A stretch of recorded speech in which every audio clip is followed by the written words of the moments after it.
Got you on my mind. Brothers and sisters with stories to tell. Heartache, passion, joy and pain. But laughter keeps the night alive. We bust on each other. We bust on each other. Every scar's got a story to prove. We still find the brighter side of blue. It's the brighter side. Welcome back, listeners, to the Brighter Side of Blue, our worldwide podcast coming to you from Colombo's Café and Tavern in Dogtown, St. Louis, home of the famous Seabo's thin crust pizza. 7 of them at that table right now. That whole table has one. The only thing they're eating is pizzas, Seabo's. I'm Danny. I'm Tommy. I'm JJ. Producer John.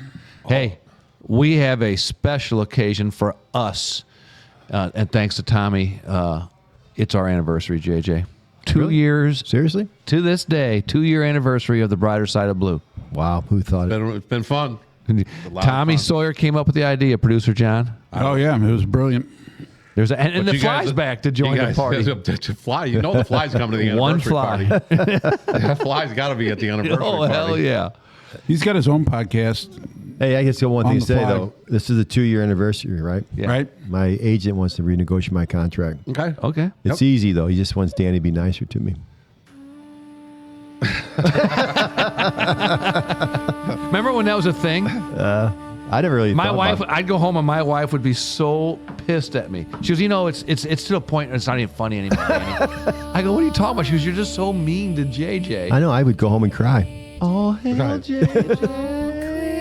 We started a grassroots podcast, Tommy. A Tell us lot a little going bit. on there. There's a lot of stuff going on there. Songs, chatter. A lot has happened since.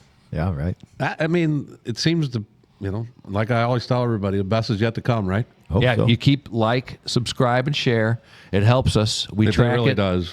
We track it. A lot of people are tracking it. 72 million viewers, 56 countries. Vietnam. Have we heard from Yep. Vietnam? Actually, Tommy and I talked to him last night. Bonfire. How's it going? We called him. We were at the bonfire at Halloween. We called him, and he's doing good. It was, You called him in Vietnam at the it was bonfire. 8 o'clock our time, 8 o'clock a.m. his time Saturday morning. He was at a bar watching the World Series. Are you serious? So there's a bar, and he said it's a Canadian bar, not a United So States Blue bar. Jays. And then that bar, like that you go there on Sunday. I guess it'd be almost Mondays there, but no, They're a little ahead. 12 hours ahead of us. Yeah. So that's where they go to watch American sports. Wow. Well, that's crazy. So anyway, Vietnam's on the board. Tommy, out of the 2 years, have No, he doesn't watch it. flies on your shoulder. The one fly that's driving us crazy, folks. Tommy, out of all 104 weeks, basically, how many weeks did we miss? Just one? Just one. And we just did that because we had to prepare for some things. Yep. Wedding. The wedding. Well, I don't know if it was a wedding, but it was something, and that's coming to fruition too. So good things are happening on that end, and like I said, the best is yet to come. Like, subscribe, and share. Happy anniversary to us, Producer here we John. go. Happy You know what, anniversary to us. Yes. You got to slam it? You know what hasn't changed since we started this? What's that? My bottom line. What's your bottom line? I haven't made any money off this thing yet. Oh, that's right. Yeah, tell your agent 0 times 0 is still 0. You know why people ask me if we make money? Do you make money off that? And I go, fuck no. Well, the one thing we Billions. the one thing we've never done for all those Thursdays we've been together, pay for drinks. Yeah, no. Yeah. we It don't. pays. We pay our bills. Right. That's our bill. We pay our bills. That's our bill. And that's what our money would have went to anyway. Right. Exactly. We've been doing We're the same cutting thing out the anyway. middlemen, us. Greg Colombo, he gives us a check every month and we hand it right back. On bar Not tab. even. Yeah. Why'd you guys do the podcast? Drink free on Thursday. That's genius, actually. It is. It's not too far from the truth. What a show we're opening up for tonight. Oh, it's gonna be a good one. I was unable to make it, but geez, Tom Carroll, Tommy Carroll and Jeff Jeff Stone, Yeah, and serial killer. Well, yeah. We think he's a serial killer. He was a gangster and just people disrespected him. He offed them. Rafael Jackson. Well, and he was kind of one of those criminals that wasn't really on the police radar screen. You know, a lot of people, oh, this guy was dangerous, and this guy. And we talked about him. We talked a lot. Had shows on him. Right. Whether it's the Petties or the Bays or all these groups, and this guy kind of flew under the radar screen. They get a phone call one Sunday after a murder, and it turned into a fascinating 4 days with a confession. And on this show, we talked to Tom and Jeff about, how it all went down, how this all started, and then what they're feeling when they're interviewing this. I mean, this guy's crazy, dude. What was crazy is they actually said, and Tommy said, he looks like a nice guy. He was funny. And He looked like and a he nice- smiled the yeah. entire time. And they said he really was kind of a nice guy, but he Cold. don't disrespect him. Well, and then he was doing it for Right. they asked him at one, and this is going to be a different one too, because what we're doing on this show, everybody, is we're interviewing Tommy and Jeff to set the interview up, and we're going to play clips of the interview during those things and get there on how it all went down and what was going on, and their feeling when you're interviewing a nut or a psycho or whatever you want to call them. I mean, this interview's crazy. Well, he was a serial killer. Or if he would have kept going. Yes, and he can tell he relived it and loved telling the story again. Couldn't even put a number on how many people he shot. So you're going to talk a little bit about certain clips tonight. Right. And then we play certain clips, and then on Wednesday, we are going to release the whole interview. Unedited? Oh, wow, people. So, yeah, that'll, I mean. Hey, you know what? And just a warning. Adult. I was going to say that this is going to come our first Brighter Side of Blue warning. This is if you adult have a weak content. stomach, and if this is not for your 7-year-old kid to listen to.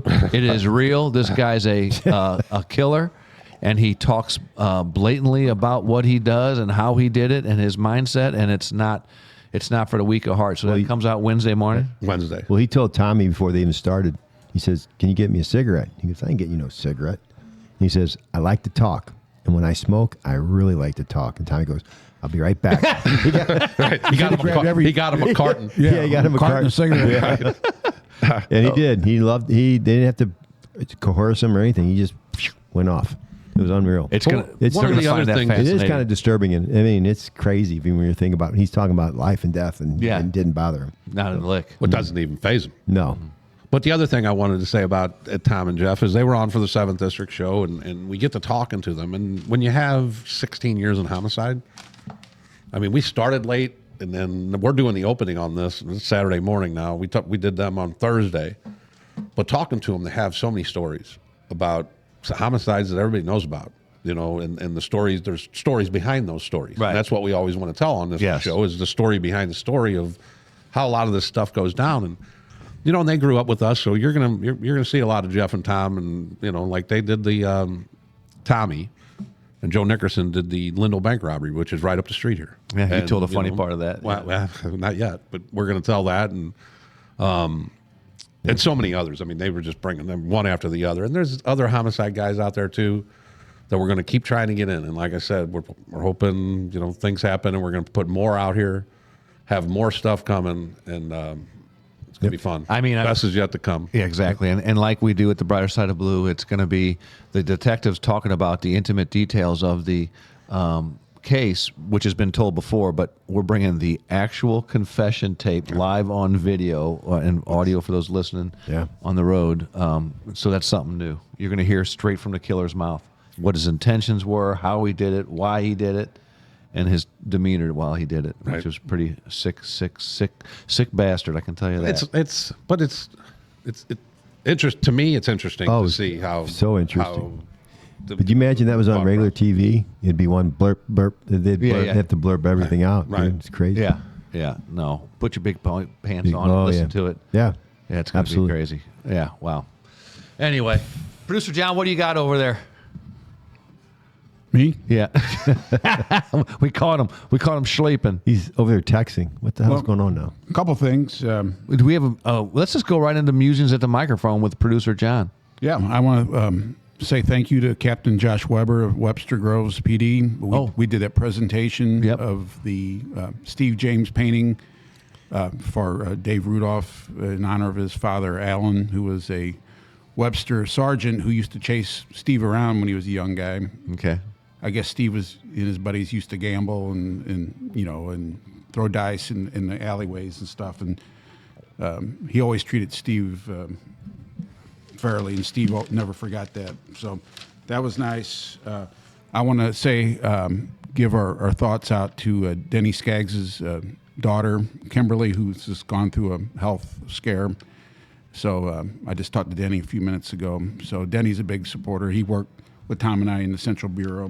Prayers up. Great guy. I'm starting a new segment called The Brighter Side of the Blues. You know, as you guys know, It should be a short segment. And on to the next Not a lot of segment. bright shit we right done now. yet? I'm a big music fan. Oh, Yeah, that but blues. We thought you meant hockey. Not the hockey team. though. Okay. There is no bright side right now with No, hockey. no. That's 6-game losers. That's why we were confused. Yeah.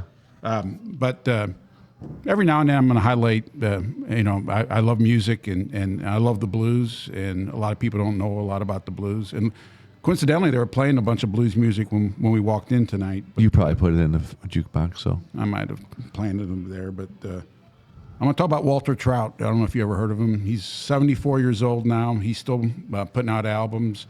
He started in the 70s with Canned Heat. You guys heard of Canned Heat?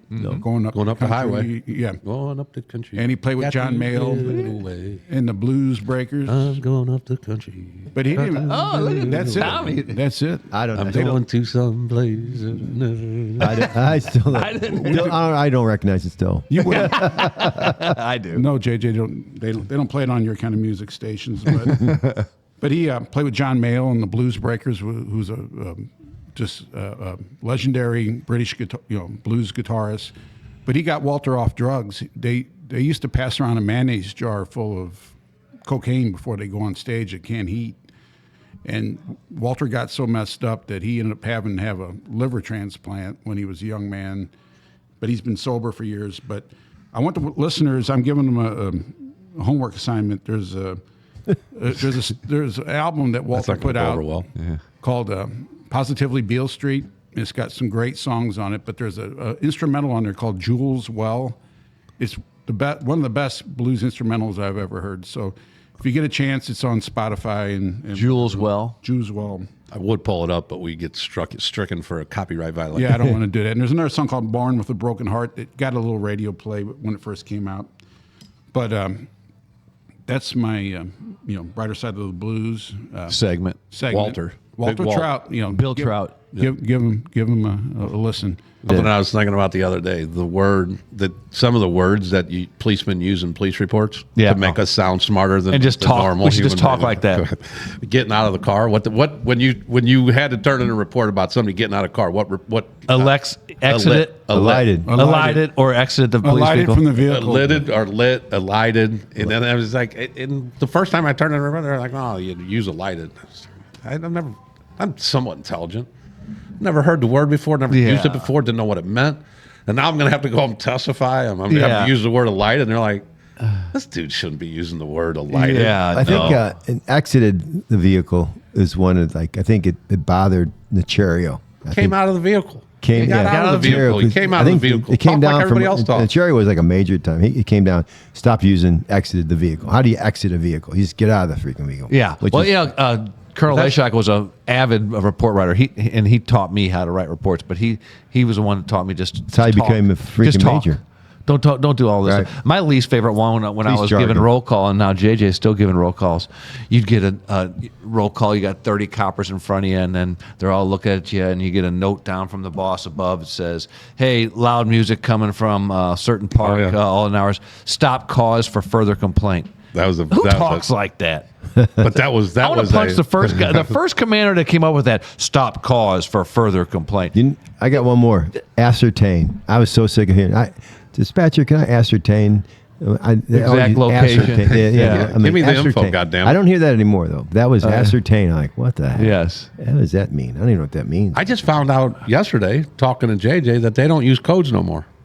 I was thinking they still use codes, like get out of the old codes. And don't ask me. 'Cause I haven't They're not done it. numbered codes anymore. Well, they do. No, they do. Like if no reports needed, you put code in. If you call for something that's going on and they're gone, it's G gone. Yeah, G gone. So it's more. It's really been. They had to associate the word with what you want to say, Right. Because we can't be relying on people to remember numbers. Well, we talked about it not too long ago about 40s. Getting the 40s for when you went to go to lunch. Now it's called an E for eat. No, it's called. We ain't got enough freaking officers. You can't take a 40. It's called LM, low manpower. But my young officers that work for me, they're like, we never knew that. What's that? They never heard of a 40.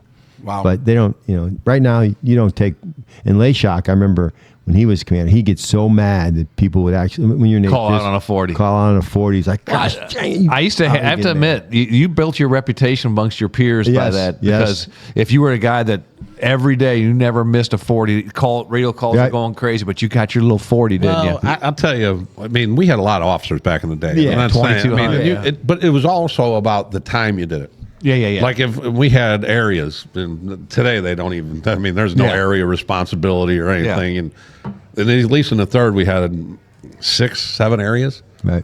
And when somebody in your area already called out to lunch, Then don't call out You to don't lunch. call out to lunch too. You wait for them to come back, and then you can only get 30 minutes. And they were. Are you ready to come back and serve? I mean, oh, yeah. There's no way that anybody's got the balls anymore to call out for A 40. 40. It doesn't even exist. It doesn't? Nah. Do you think the dispatchers even know? No. I Like would if you say said, no. "Hey, I'm gonna be out on a 40 at such and such," they're No like, way. Do you need help? No way. "Is that an officer need aid?" or Also something? need aid. You do everything in service now.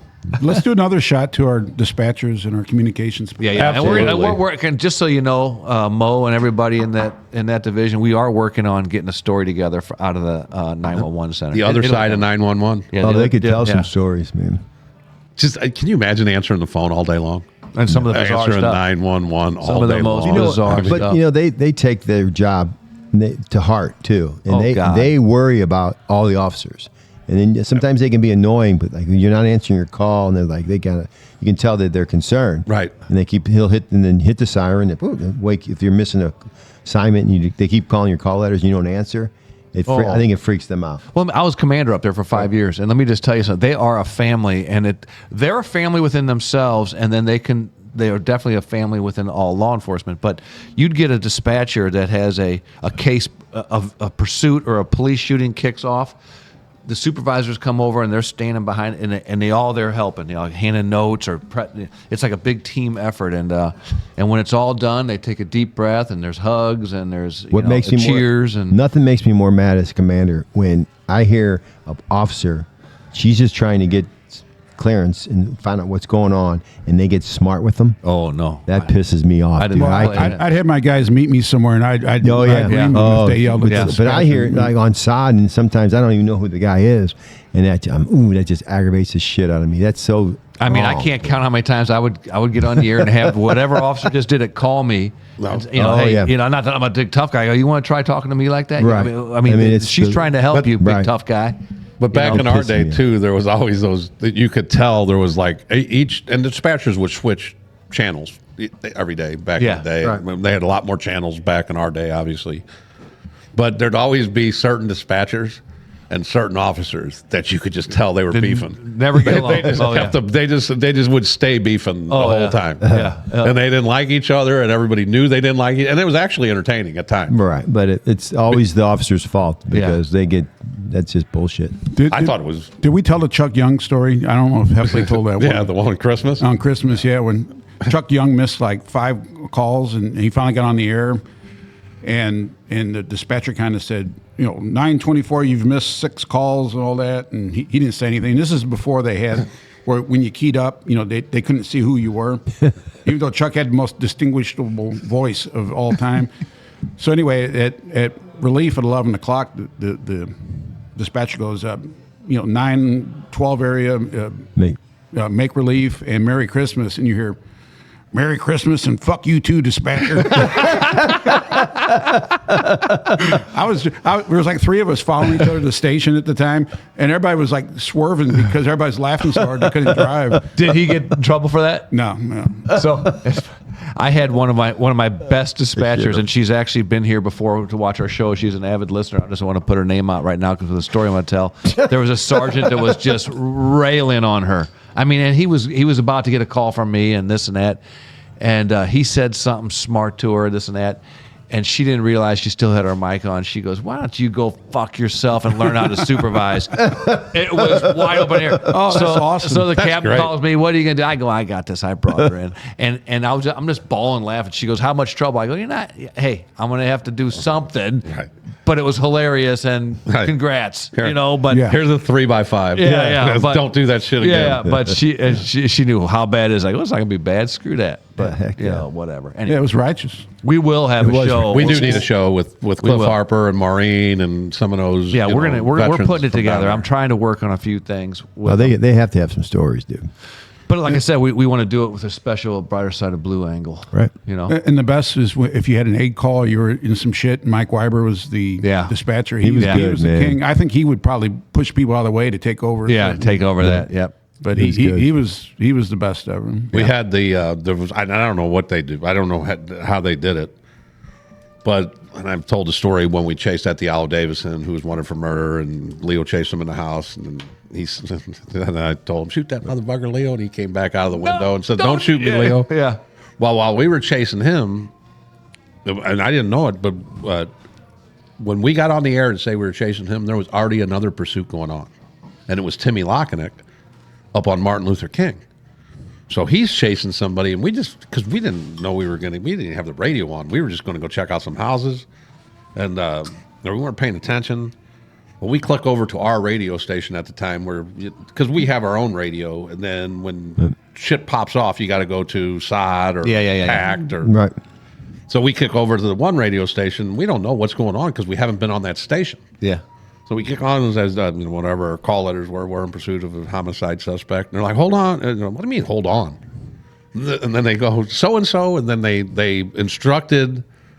I mean, it was the dispatcher did an incredible job. Immediately recognized there's some shit going on and told the other people to go to another channel. Yeah, and separate it. And says, anybody in that area, go to this channel. Anybody that's in this area, stay with these guys. Yeah. I was like, we felt, not that we felt bad, but afterwards you're like, God damn. But the thought, that's how quick they thought. Cool, there was cool no under pressure, bro. Oh, yeah. There was no hold on, because she did say hold on. And I was kind of struck back by, I've never chased a murder suspect and been told hold on before. It's a tough job. Well, I had one of my lifelong best friends. I helped him get a job as a dispatcher, and he went through the training. And he's a brilliant guy. And about 3 months into it, he came in my office. He says, "Danny, I gotta quit." He says, "I can't be the person somebody depends on for life or death situations." He goes, "I know myself too well, and this and that. So we got him It's a over lot to of another pressure. division." He says, "I can't be the one person responsible for if this person, We were talking about this last night. Knowing your self limitations Yeah. is probably the best quality somebody can have. Oh yeah, yeah. It's just to kind of say, hey, man, I can't do that Can't- shit. can't do I ain't it. made for that. Right. I'm not made for that. Yeah. Rather than go and then figure it out, and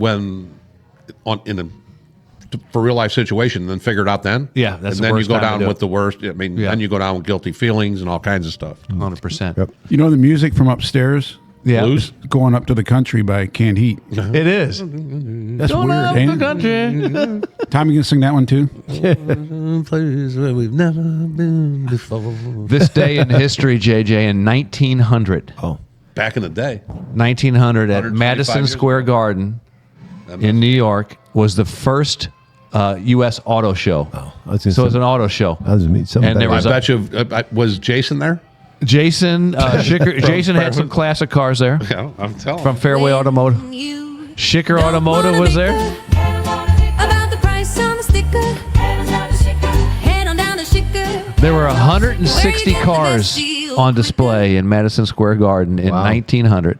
160. 160 vehicles, different models all and stuff. 160 of them. And the big thing then, I'm driving an electric truck now, but the big thing then was that the favorite vehicle was the steam vehicle. People were all leaning towards the all steam vehicle because it Stanley was so Steamer. quiet. Stanley Steamer, because it was so quiet. But the combustion engines were making a showing, and people just weren't crazy about the loud combustion engines, and so we've come full circle now. That's a great and now word. we're Hey, doing Dan, you know combustion. the I like saying it too. the term "sitting on the hot seat" came from the Stanley Steamer because the element that caused the steam was underneath the back seat. And so your seat would sit there and get. So if you sit in the back seat, you were sitting on the hot seat. Is that where that came from? Yep. The fountain of knowledge. The Wow. guy. I know a lot of shit, man. Look at the brain on John. Look at the brain on John.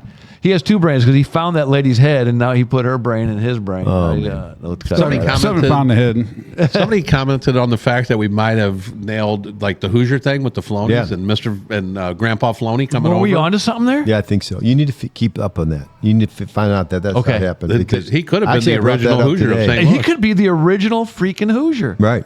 I think That- he is. that would I think be- it makes be better. sense. Makes sense. I think you need to find that. I think that's exactly how it started. Could you?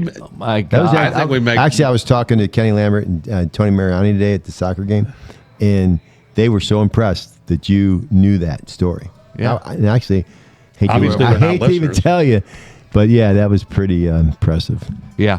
Well, I will dig deeper for that then. Thank you.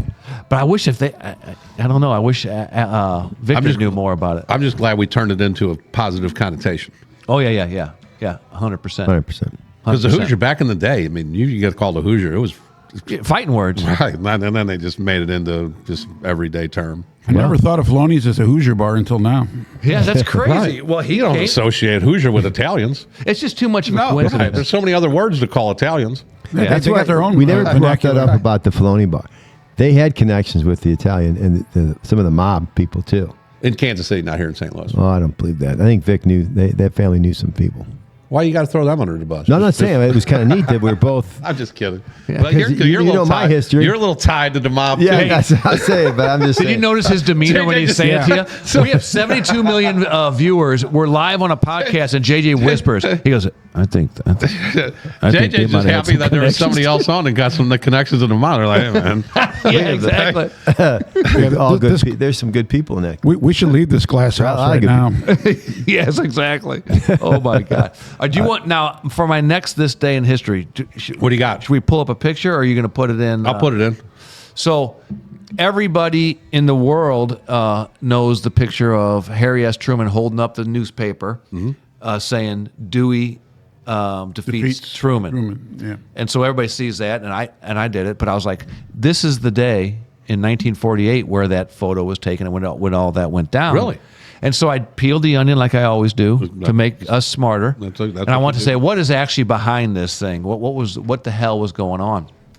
Well, here's what was going on. It was the Chicago Tribune that did that. So the first criteria was the owner of the Chicago Tribune was a guy named, he's a colonel. He was a staunch Republican, Colonel Robert McCormick. He was Big a staunch Republican. He was the owner of the Chicago Tribune, and he hated Harry S. Truman's guts, hated his guts. So when he heard from all the pollsters, and this was also interesting, JJ, all the big polls, I can't think of the names of the pollster companies, but they're the regular ones. They were so convinced that Dewey was going to beat Truman in a landslide that they stopped doing presidential polls like 3 weeks before the election. They said it's over. It's not even going to be close. So now another factor was there was a typesetter strike going on in the union. What's a typesetter? The typesetters is for the newspaper that actually set the printing press. There's a whole union of typesetters. And they were on strike.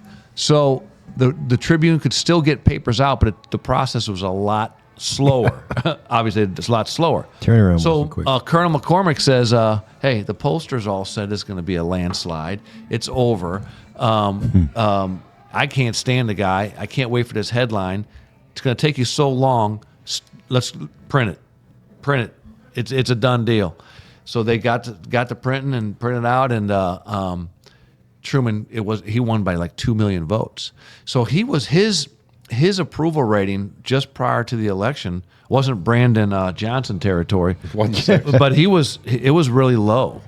And I don't know what he did wrong. I mean, he made the decision on the bomb, but so now the newspaper's printed. He's already on a train across America, and here's the St. Louis tie-in. He stops at Union Station when it was a big train hub, and so he gets off the train just briefly in our Union Station. Did he go to Maggie's? He went to Maggie. He went to Maggie's. You still got an open bar bill there.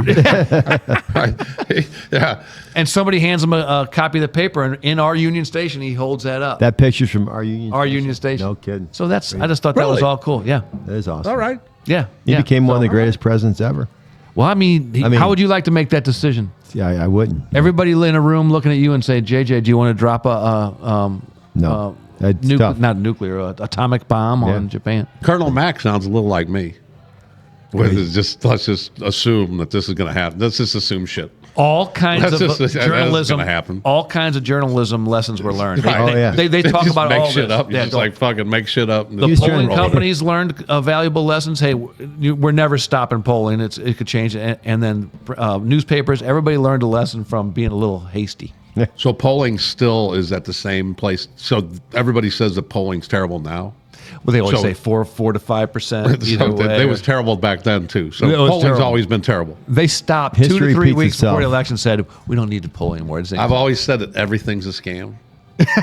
everything's a scam. Everything's a scam. I mean, you just find out what scam you fit into, and you just kind of slide into the scam, and you're down Yeah. with the scam, whether it's medical, insurance, Yeah. Podcast. whatever it is, Yeah. podcasting, and but the scam. What were we just talking about? I don't know. The Truman, the pollsters. Oh, the scam with the polls. Yeah. So somebody came out and goes, "Hey, let's," like me and you were sitting around. Should we do a poll company? Damn right. This sounds good. Let's just try like 100 people and see what they. And then the next thing you know, you're popular because you're doing polls. Yeah. And then you just keep doing polls. And they polls. don't talk to anybody. And now it's all over social media where they ask you a question and go, what's your favorite, whatever. Yeah. It's I never kinda like answer any of poll, that right? shit. I never answer any of it. No. Yeah. Nope. So a lot of lessons learned. So anyway, that was my this day in history. That and the That's a good one. auto show. Good one. That was, But your best one was the anniversary of The Brighter Side of Blue. Yeah. But that really was. This day in history. Look what your 2 years. creation has become, Tommy. Look what your little But saying creation it to me, has it's become. you guys too. That's everybody. This is a. I'll be this- really impressed if 2 years from now we're still doing it. I'll be impressed. Well, I think No. we got this. you never know. I'm just saying. I think This is hey, time. hey, He's hey, got like 2 more years to quit. Like this guy. 72 He's over more here times. saying he wants a contract. I said, and then if something happens, you might have to. It'll get really you may good because have I to. got 2 more years to go in the police department. When I retire, I'll be off the chain on this thing. Yeah, you may have to sign a contract. Let's go right into the. Yeah, there you go. Let's go right it is. into it. My favorite song. I This listen to This is this. the best part of the show, actually. Puts me right to sleep at night. What the hell happened, producer John? I had to sneeze. Threw me off. Got to keep him on his toes. I'm gonna have to cut this up. No, leave it in. We don't. JJ, don't quit, JJ. The comeback is always stronger than the setback. Nice. That's That's huge. powerful, right there. That's huge. That's good. That's that might huge. have been one of your better ones. I'm down with it. Really? I am down with The that. comeback is Always stronger than the setback. stronger than the setback. Peace. I'm out. That's Now, really who's good. that from? You're just leaving. That's me. I created that myself. No. Who gave it to you? Postal? I found it myself, actually. Postal sent me this day in history that's going to be Postal's coming been up. on. It- He hasn't reached No, out he to me. gave me something that I'll be bringing to you. Okay. Yep. Oh, Josh Fuller, one of our. I Yep. see. He's Yep. always Man, he commenting, is dude. mad that we're not on live anymore. Yeah, I mean, if he came down and watched us live, he'd see why we were not live. He is. Yeah, Josh, come on down. Yeah, on we have Thursdays. no business being live. Oh We, no. we hold back a little bit. Yeah. No, that was a very good Zen. So, but before we get to the interview, updates on Big Al. I haven't heard nothing. Well, there is a little update. I haven't heard anything. What Yes, you there We got is. new sheriff. We got We have new sheriff in town. Sheriff in town. Oh, new sheriff. Yeah, John Hayden. Big Al Sharpton is out the door, and they brought in retired chief. Yep. Former John Hayden. chief John Hayden. I'm sure Good- he'll be it's a good fine. move. and, It's a really good move. I'm sure he'll do fine. He's But a very smart man. I think this Big Al thinks he's someday coming back and taking his job back. right.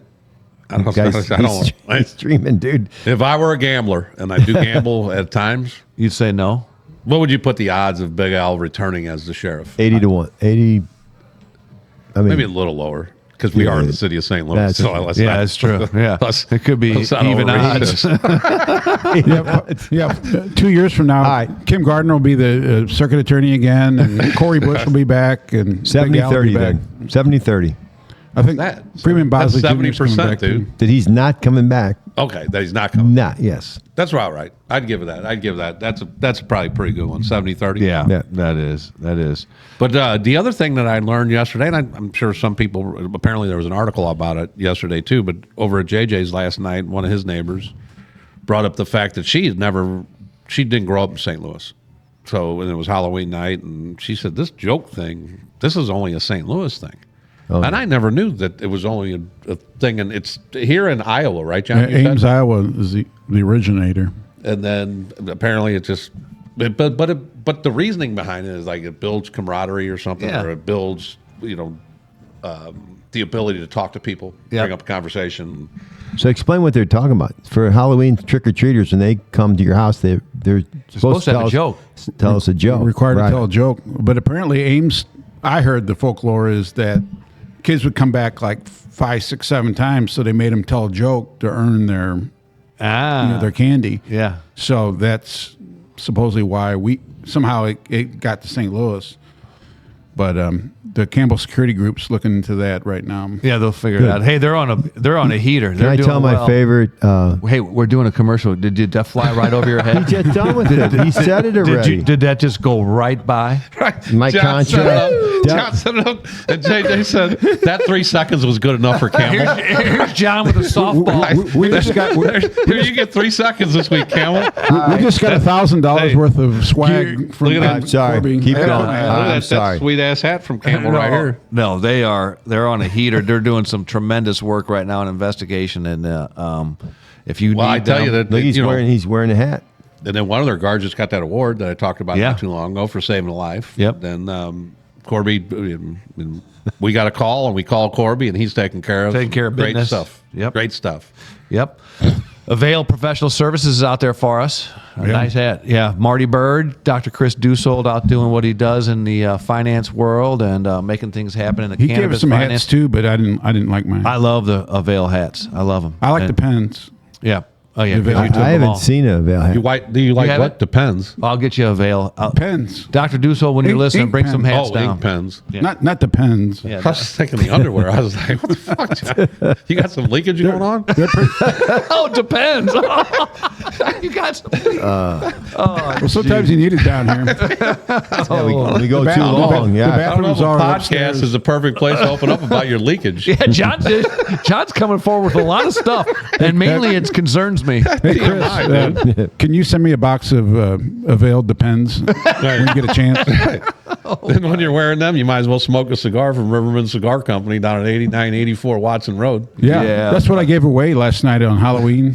Cigars. The parents weren't impressed. The dads were happy though. Dads were happy, moms were pissed. Oh my Oh, God. then speaking, one more thing about Halloween. I got you. Trunk or treat. Fan or no fan? I'm not a fan. Halloween is the night for Halloween. Hey, Not. Trunk or treat, It's not JJ? two nights. You mean when they go to like a parking lot? Yeah. And they just all open up their trunks and the kids parents just go in a circle, and It's cheap. It's cheesy. it's cheesy. I'm Yeah, not a it's- fan. it's more It's for the- relatively new. It's more for the parents. Yeah. Yeah. Because we were recalling last night, there was a stretch there when my kids were young and we were going out with the wagon and the whole bit. There had to be like 10 years in a row. It was like a light drizzle and 30 yeah, degree yeah. and like 38 degrees. I agree. There was a streak. I mean, there was a streak of them, and it was like, and it just made me Yeah. not appreciate Halloween all that Yeah. much. So you appreciate the trunk or treat.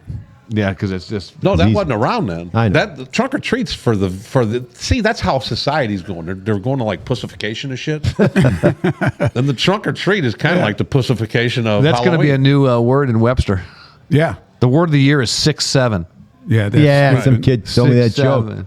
That kid, that one, the first trick or treater that had, he said something. I don't even know what he said because I wasn't really listening. But then his drunk. punchline was 6'7". I don't know. And I go, I don't get it. His mom said, "Hey, they're gonna get sick of that, son." I think it's great. 6'7". I don't even whatever. know what it means. I actually looked it up to figure it out. Still don't understand it. No. I have no idea. It's a what kid it is. thing. It's just Yeah. something 6'7". It's What do you just call a person who has no body and no nose? Nobody knows. Nobody knows. Now that we're on my Okay. favorite, Jesus Christ. my favorite, How are we getting Now out of we this turned one? into a bit Yeah. the dad joke section. Yeah. my favorite Halloween joke, and I told some little kids, and then they weren't sure they could even tell the joke. But I told them to say, "What do you see when the snowman bends over?" Snowballs. Snowballs. All right. Enjoy the shit out of this conversation. This next one with Tommy and Jeff. Great interview. We really appreciate them. You're going to see them a lot more. They've done a lot in Homicide, and you're going to see a lot more of everybody. Enjoy it. I got Happy one more- anniversary. I got one more thing to say. Happy out. anniversary, bitches. Don't wanna bicker about the price on the Peace. sticker. Hey, we do prime performance, Head on down baby. to Chicker, Prime performance. where you get the best Have they deal. You get B12 quicker. All right. Welcome to our featured interview. And back joining us to my left is Jeff Stone. To our right is Tommy Carroll. How you doing? They were on our 7th District show, and it's interesting when you try to set up some of these shows, is that guys, and Tommy and Jeff, both, they, and I hate to make it sound like it's a derogatory statement, but I'm in the same boat, so don't worry about it. But when you don't get promoted and you work in the same job for a long period of time, you just amass more stories. This is the way life is. And Tommy and Jeff did. Tommy, how long did you guys do in Homicide? Well, we were together 16 years. I think I was there 17 or 18 years. And you guys rode together the whole time? 16? No, not at first. Not at first. They wouldn't put us together at first because we were So- too new. So tell us about going down to Homicide in 1996, Jeff, right? Tell us what it's like going down to Homicide. I think you had maybe 6 years on at the time? Yeah, right at, I came on in 90, yeah, it was May of 96. Walked through the door, no greeting committee. Well, you at least had me. Yeah, you were there already a when I- month or two, because I just came from Violent Yeah. Crime Task Force, and then Mobile. We went to Mobile Reserve after that. Yeah. But came through the door, and there was a bunch of old heads in there. I mean, these guys, crusty, been there forever. You came through the door, they looked at you, and you thought you were going to be halfway. Somebody was going to take you under your wing and show you around a minute. It looked like a bad episode of Barney Miller. I mean, you walked into place, and it's just like stone cold silence. And it's like, finally, Hondo comes out and says, "Listen, people, here's our new guy. He's right here." And so Tommy was there already, just briefly. I was there in February, and yeah. And so Yeah. you still weren't welcomed yet. Yeah. Oh, no. No, not at all. No. So you Dickerson two hated me. unwelcome dudes kind of hooked up? Yes. Well, You knew we each other too. Yeah, so yeah. we were. That was you. Good to see a friend, right? But yeah, exactly. Somebody else they don't talk to. Yeah, I mean, but Yeah. Hondo was great to us. I mean, Hondo knew that we were going to get there and And work. work. Yeah, and maybe shake things up just a little bit. New We're energy. we were going to come out running and let's go and let's do this. So they put Tom with Joe Nickerson, and then I came out. I went with Tom Toretta, and those two were partners at a time. So they So split they them weren't up to they weren't deal with- happy about being split up. Right. Yeah, that's what I I'm think saying. Loretta was. Yeah. Yeah, Toretta was. Toretta was. But Nickerson. Nickerson. Was. Nickerson wanted nothing to do with you people? Oh, no. How long did it take for him to warm up to you? We had some mutual friends, and we've become friends since then. So I had No, nothing bad to but say. you guys are just talking about the beginning. But, Oh, the but beginning talk was about tough, man. I mean, you guys went down there in an era that followed an era of just legendary homicide well, guys. Joe Burgoon was still there, Yeah. thankfully, and Joe Burgoon was always nice Yes. to everybody. Yes. That's just him. Yeah, it's just Right. Joe Burgoon. We had, Billy Qualls was our sergeant there. Qualls. Burgoon. Billy Qualls. Guzzy was there for a little while, right when we first got there. Chris Great. Pappas was there, right? Chris Pappas was there. Ray Grist, Joe Wright, Joe Wright. Roy Douglas. Cat Shit and Butter Beans. Kenny Hornack and Gerald Young. Now, out of all of them, did any of them really, at some point, help you out and kind of mentor you a little bit? No. Well, later on. You just learned on, Well, I on, ain't gonna on say the fly. that. It took maybe a year or two once they figured out we're solid and we're gonna do, We're gonna work. Not we're gonna be gonna lazy, yeah. Yeah, I mean, we did what we were supposed to do. We kept our heads down, listened, stayed out of the way, learned, and learned how to. I mean, a lot of them told us, you had to look at these police reports. It got pretty in depth at sometimes, So you just sit there and you read how. You take a little bit from this guy, take a little bit from this guy, how their writing styles were, Absolutely. all that kind of stuff. But and then you just learn your way through it. Now, after you became veterans down there, and new people came in. Oh, Were you cold to them? Yeah. yeah. Pretty much. So you didn't. I thought you were gonna say the opposite. You took money. I feel when bad for him. when Matt Hannewinkle came in, we knew that he's probably going to end up with us, so we had to be hard on him. Okay, but you knew him. Oh yeah, we You're knew friends him. with We him. knew of Matt. I Yeah. didn't know You did? Matt. Yeah, Matt was Matt was always south and we were always north. Okay. So Yeah. when those guys from the south would come, we maybe you'd run across them once or twice, but He Matt might be will- one of the Matt will funniest always guys I tell the know. story Though. when- oh, it was a Matt, blast. Matt comes in, it's his first day, and Hondo walks in and says, Matt. And Hondo walks out, and Matt is like, Hondo comes back, damn it, Matt, I had to find someone. Walks out, and I said, ah, damn it, Matt, pick up, you got a phone call on 5371. We had to translate a lot for Had to Hondo. help Matt out. He was For such a Hondo- good. Oh, he was. Now, they're the brothers. Which the Henderson is the brothers one were that became the the absolute lieutenant? best. Hondo was in Ron Homicide, Henderson. and then Don was in Narcotics. He was a sergeant Okay, in but, Narcotics. but the sergeant of homicide eventually became a lieutenant, right? One of them became a lieutenant. Hondo. Hondo That's was Ron. the lieutenant. No, he Ron was came lieutenant down. there. Yeah. How come he left? Because he was one of my first lieutenants. So he came to homicide, or he came to 8th District, and when we had a shooting where a guy was robbing the store, and the security guard shot and killed me. He ran across the field, and then he was dead with the money and the cash, and I was a probe, and I got up there, and he says, "Come here, young officer." So I stood next to him. He says, "I love this shit." He goes, "There's the gun. There's the money. This is a good one." But he was cool as shit though. I loved him. He was awesome, lieutenant. In the 8th We could do a whole segment just on Hondo. The Henderson brothers. The Henderson brothers Oh, are yeah. phenomenal. Great people. He Unfortunately, did live for that. We didn't stuff. work He did. with Don. I didn't. Yeah. But I mean, I had I can only pleasure. imagine it was the same. I had the pleasure of working with Don in narcotics in the interdiction unit, and he was just like his brother. And So you could tell them apart. Oh yeah. Oh easy. Oh yeah. It got tough. Did you? Oh yeah. I did. I was lucky enough not to ever have to deal with it. Yeah. Because I was in the narcotics. Right. The homicide wasn't too far away at the Right. time. No. Well, But I didn't have to deal with I it. got caught up my first day in Mobile. Hondo was my sergeant. Yeah, And because he was immobile. yeah, so he came out and introduced himself. He's in uniform. Well, he goes in his office and he comes out 5 seconds later in plain clothes. And I'm like, How'd "There's that no way." happen? I Yeah. go, "There's no way he could have changed clothes that quick." And the guy next to me is like, "Oh, that's his twin brother, Don." But for a minute there, I thought I was losing my mind. That's classic. He was a little hard to understand at first, and then you got every day you picked up on it, and it Well, they were from it just flowed. They were from Mississippi. I'm Were not they from sure. St. Louis? Yeah, I think they Yeah, were. I think they're St. St. Louis. Louis Yeah, I guys. think Yeah. I think Hondo was from Bob the same. Davis was from Mississippi. Yeah, Bob. I might be thinking of Leo. Lewis. Lewis. Yeah. Yeah. Leo the Another Dog. I had Leo in when I was in Mobile. Yeah, a he little was a bit. He was character. good. He was a true character. Get them dogs Still off the is. corner. But one of the things that, and Tom and Jeff are back on, and they'll be back on again we're going We to have are? other homicide detectives on.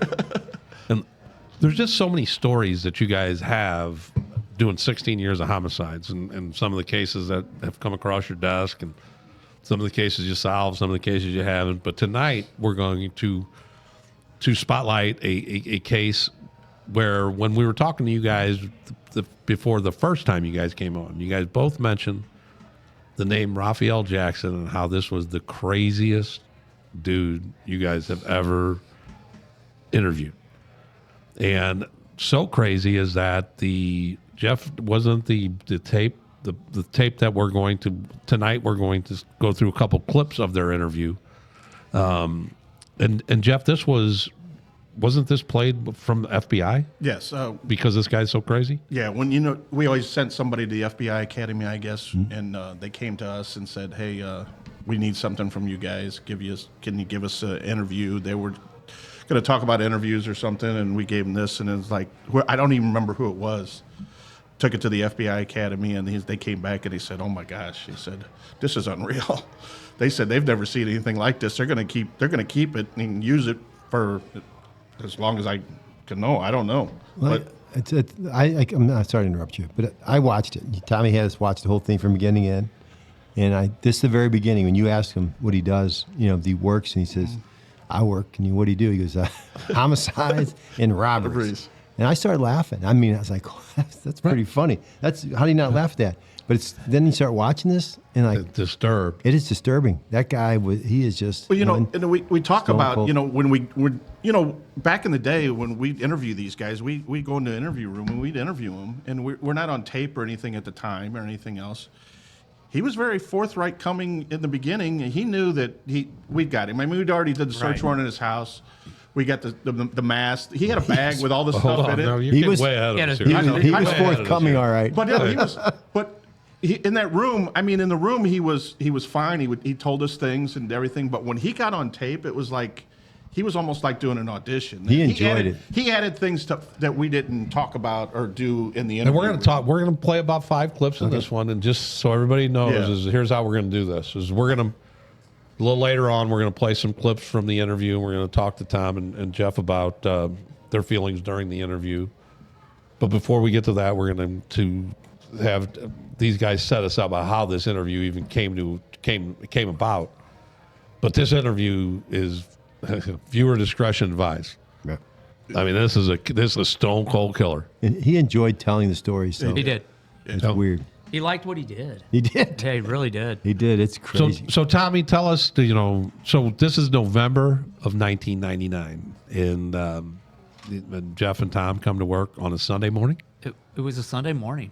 On a Sunday morning, and just take it from there, Tommy. This is the way I remember it. The phone rang. Jeff picked it up, and it was we Maybe I had should have started with Jeff. so we kidding. no well Go doesn't ahead. matter. Go ahead. So there was a murder the night before. 3 guys were shot. One was dead. One was shot, and one got away. They were robbed. They were taken like off Branch Street, very remote area, very weird. Still place. is.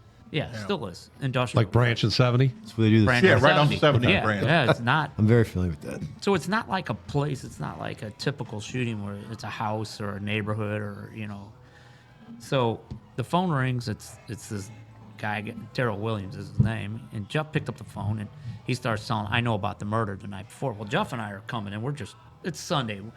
We're gonna watch football. We're gonna write some reports. Really? We're gonna have some times. Yeah, we one day off. That was before DraftKings, dude. Yeah, before DraftKings. So, we don't expect this. So, next thing you know, we're running this case, which really isn't cool because the case hasn't been signed out yet.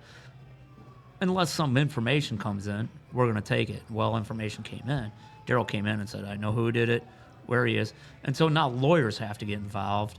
And Jeff's on the phone with Dean Hogue, who's, I think Goldsmith called you, actually. You picked up the phone with Goldsmith. William Hold on a Goldsmith. second. Goldsmith. Who's Gold? The Attorney. who was representing Daryl Williams. Daryl Williams was in federal prison. He tried to get on a plane with kilos and money. This was before, everything's checking out. Okay. The way DEA was, but So you get this call. Let me go to you, Jeff. Yeah, So Jeff. this call's coming in, and this guy does he identify himself?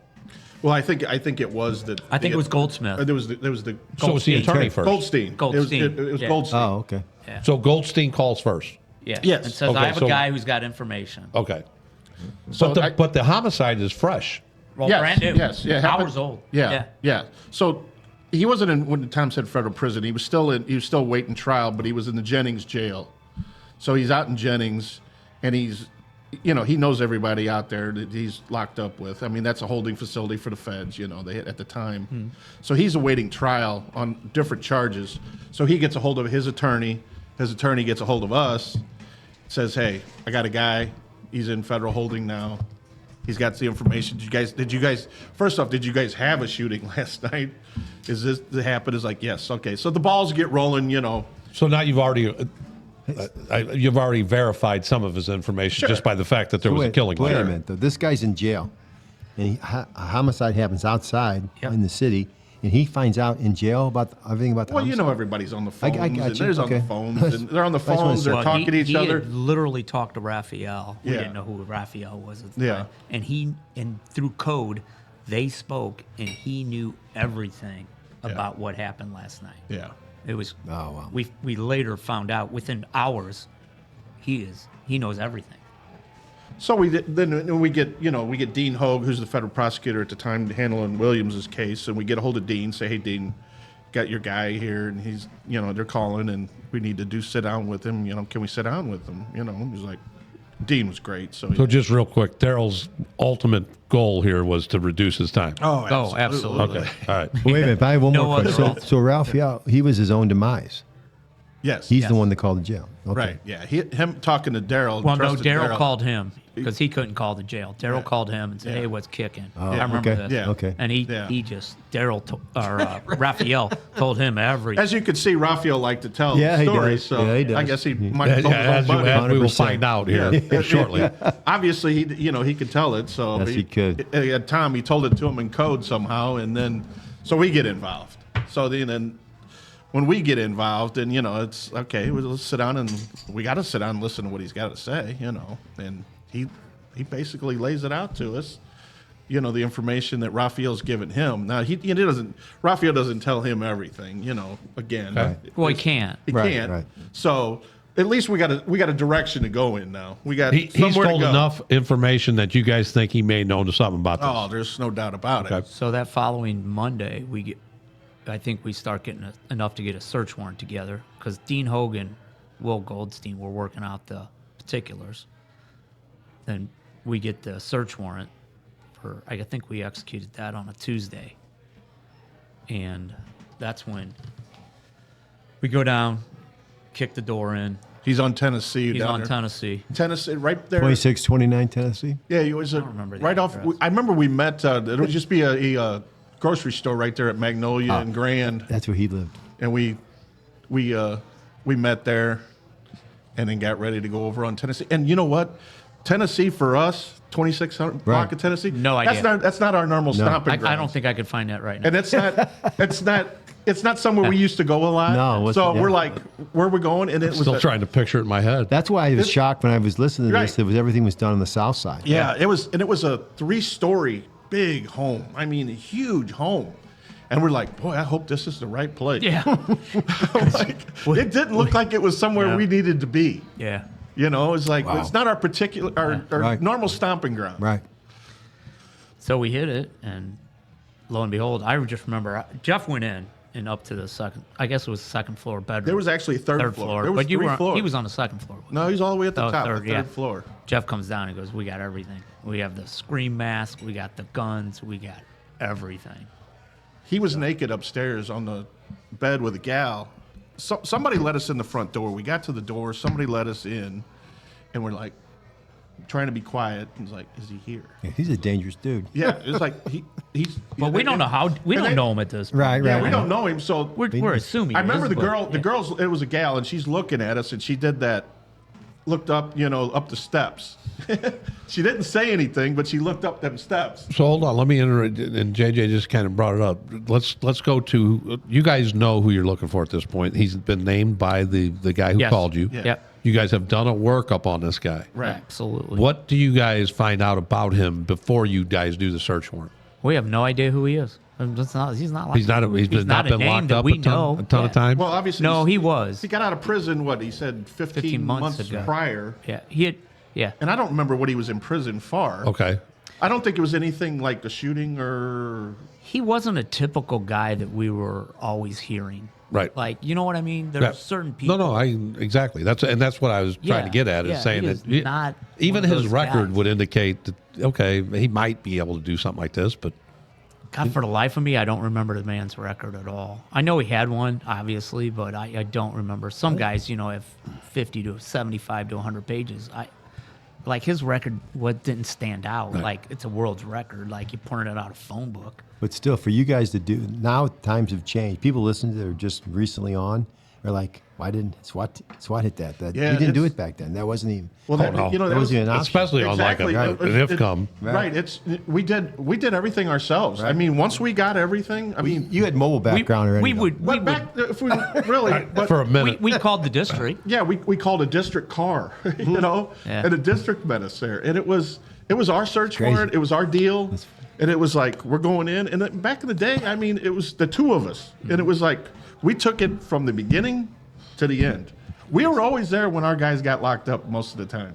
We would not put out we a would warrant grab someone unless in we- the office. Hey, Yeah. come on, we need some help. Watch But the back. we did. We didn't call. I mean, we didn't have a SWAT team back back This then. There was no part-time team, protocol yeah, or no. anything. It was Was So none. you guys are up on what street are you on now? Tennessee. And you're on the third floor. You get him. He's naked. He's naked. He's in the bed, and then all I remember is it's a huge room and it was dark, and there was whirls laying all around the floor. The hold on. evening world. So Hold on. explain that. Evening Worlds. The Evening Worlds we've discussed on the Yes. show before, but Yeah. the Evening World, just for people that are tuning in now, the Evening World was a weekly a weekly publication. Yeah. I guess a magazine, kind of a No, it's a newspaper. Newspaper, yeah. And Free newspaper. It was unbelievable. It was $1. entertaining. Ben Thomas was the guy, and And Tony Richards. Tony Sanders. Tony Sanders, yeah. and they would. It was like I said, it was interesting. It had both sides. It had policemen in it, and it had the bad guys in it.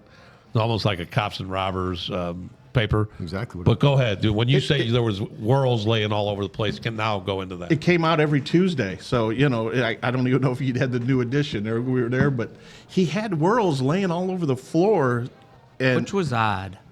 which was real odd to us. But I think it later on, maybe we talked to him at some point that asked him about the whirls, and he was waiting to see if he was going to be in the whirl, because he was always doing different things, and he didn't know if anybody was going to snitch on him or anything else. So I think he went and he was religious about getting the whirl every week to see if he was going to be in there, because that's how back in the day how we would catch guys. I mean, we would put it out in the whirl, and like I said, we would sit there on a Tuesday.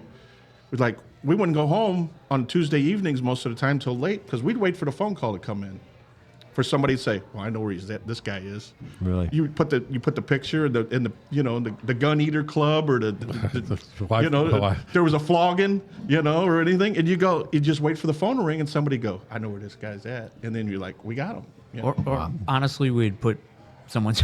This is so wrong, but we'd put someone's picture in the paper and say that he possibly has AIDS. And literally, some people called up and said, "I'm right here, man. Come get me." And you better tell them I don't have AIDS. they turn themselves in. We had at least one guy do do that. One guy come in there. So he had all these whirls, because I think he thought That is he thought wrong. one day he was going to be in the whirl, and he wanted to know if we knew anything, or we're coming for him.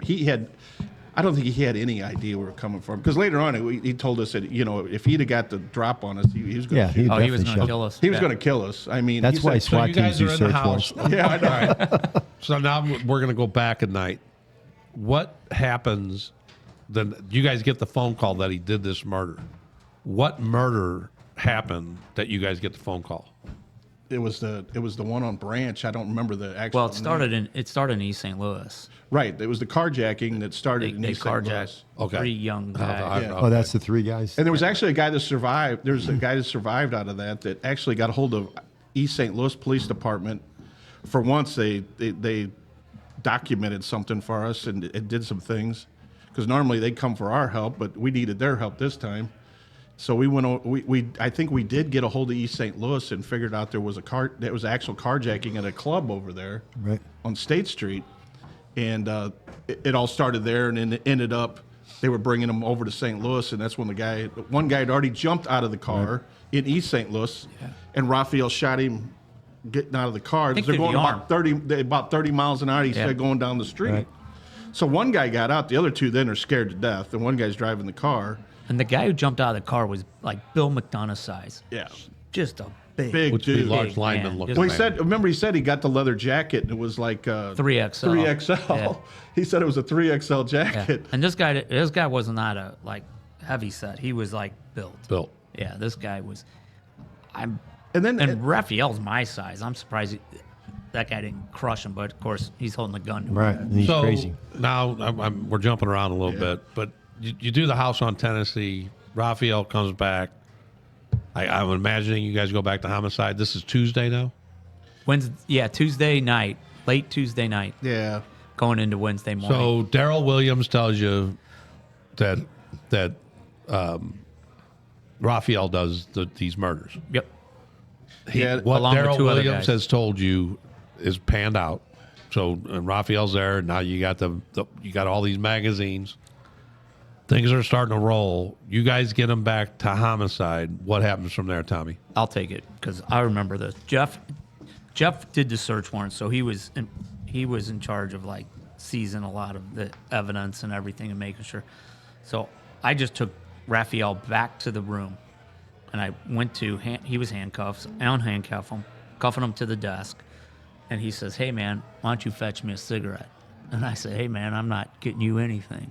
Yeah, that's exactly how you said it, I'm sure. Pretty close. Pretty close. And he said, "I like to talk, and when I talk, I like to smoke. And if you get me a cigarette, I'll tell you why I killed that explicit Slick." Well, I have no idea who Slick is, but he's telling me he just killed some man.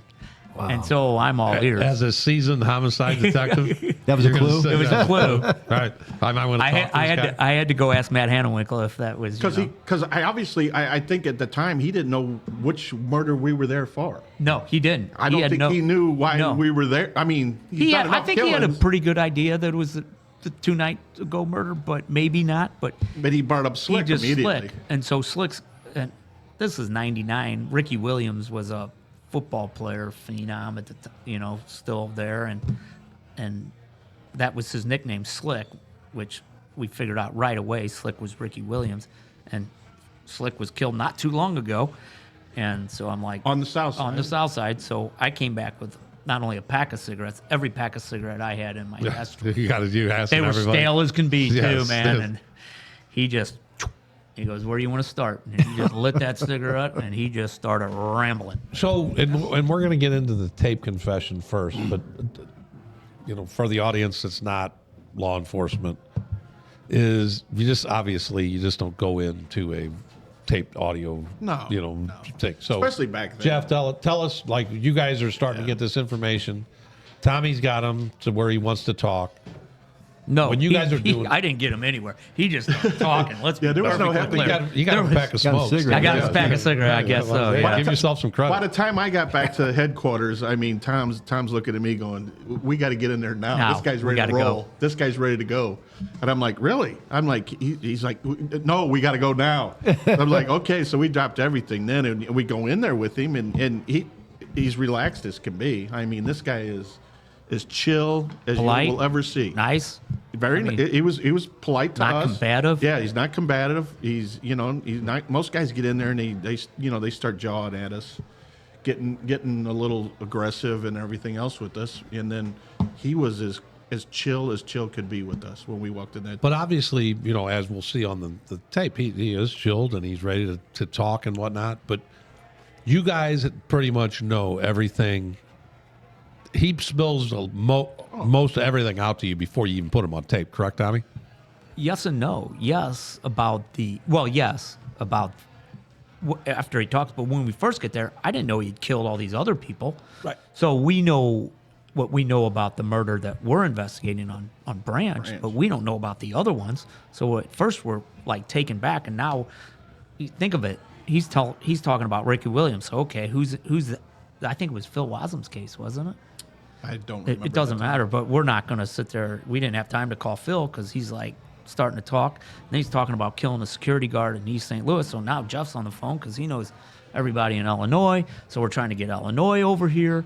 And he starts talking about, killing our guys. So we kind of know about that one. We're like trying to get everything together. But, he could stop talking at any time. Right. So we have to kind of keep this going. And you're exactly right. So you guys are taking down names and addresses, and trying to figure out as much as where possible. these murders happen. Because if he does decide to shut down on you, at least get as much information out of him before he shuts down on you as you can about these homicides. Correct? There's no doubt about it. I mean, that's when we shut our mouths and just let him talk. Because you'll see a lot of this. I mean, he does more talking than we do. Right. Obviously. Oh, absolutely. Obviously. I mean, he takes over the whole, he'll take it over. I mean, he could, but when he started talking in that room, I mean, it was like one of us would run out of that room just every freaking time. Right. And write this down and go get somebody, look this up, get a hold of Illinois, get them here. And the phone's ringing. They're So like, that's what I'm getting at. Yeah, So there's when a you lot guys are going getting on. information, would one of you guys run out and verify it, absolutely. or would you just hand somebody some notes that was also watching? It was one of No, us it to was- go out and it try to was- verify. it was- That's interesting. God's sakes, it was Tuesday at like 11, 12, 1 This is in the not. morning. This is not. We're not the major case squad. We don't have 20 guys. We Right. got 2 guys. Plus, we don't have cell phones. Whatever, dude. I don't think either one of us had a cell phone. If we did, No, it is. I mean, it was just the 2 of us. So it's like, you know, I get it. You take it. You know, you write it down. We did the old Tommy Sawyer. We put it on a napkin. And you run out the door. On the hot sheet. On the hot sheet. shots you run fired. out the door. It's like, Pull that shit up. and you know, back then we had a book. We had a Bible. It was, you know, it was an accounting ledger book. It was our murder book. It was M numbers in it. Oh yeah, I remember. Remember the M numbers? Yeah. I mean, that's what we had. That's what we worked off of. So you go in that book. Every murder was in that book. If that book ever got lost, the whole city would have fell apart. that one least the green, homicide. that We one had one. green, Yeah. that We one had- green ledger. Yes, one green ledger book, and it sat on the secretary's desk. So we get that ledger book out, go through that ledger book, and just look for a murder. He'd say if he'd mention a street or Yeah. mention a name, you'd be like, okay, look at that. And then we got file rooms, and you know the big files, just in rooms of years. You know, we were doing back then. We were doing about 180 murders a year. Right. So every year is in these cabinets, and we're trying to maybe pull out 1 or 2, and it's like, no, that can't be this one. It's like it. Now, do you remember I mean, how? it's not like we can go to an Excel spreadsheet and search something and everything else. We're in. I might be getting ahead of the knee-deep. game, but do you remember how many you guys got him for? Well, he said he did. He said 5, but you know, I was thinking this when it was over, and I might have said something to Tommy or John earlier tonight. Is, you know, we did look at a lot of them, but as you guys remember back then, every day there was a murder, there was a shooting, there was this, there was stuff was half reported, stuff was, oh, we got this shooting over here, but no shell casings were taken, and you know, shots fired call was happening, and so we would go back and we'd look all that stuff and try to figure out, well, did he do this one? But it was not like cleaning up a burglary, you know. It's not like we could give this guy a cleanup on a burglary. Well, and then too, especially when they, as we'll see here in a minute, when they start talking, you're like, you know, why is he going to tell us about 4 and not 5? Yeah. You know, I mean, once you tell us about 1, you're done. Right. Not But we had- you get the necessarily. 4. There are so many people that will talk about, for whatever reason, a murder. They'll talk about this murder and that murder, but they will by no means talk about Yeah. the third murder. And we're like, that's the one we have all the evidence on. Right, and You're there's not some gonna reason, confess to and that there's some one. reason that in their mind that they won't go down that path, but they'll go down these other paths with us all day long. But So they the won't go other- down that one path with us. Wow. So and then we're going to get to the clips here in 1 second, but I'll ask you, Jeff. You guys did this interview at the St. Louis Police Academy. Yeah, we used to have to do all our, again, back in the day, we didn't tape anything back then. It wasn't mandatory, and technology wasn't there or anything else. So we had 2 interview rooms back in our office, and we had a cell, you know, that we'd keep a guy in if we need holding, because we had 20 hours of charge guys back then, remember? Mm-hmm. So we'd have to, in 20 hours, we either got to, they got to tell us something, do something, or they're getting kicked out the door, and we're sitting there going, I hope this works out, you know.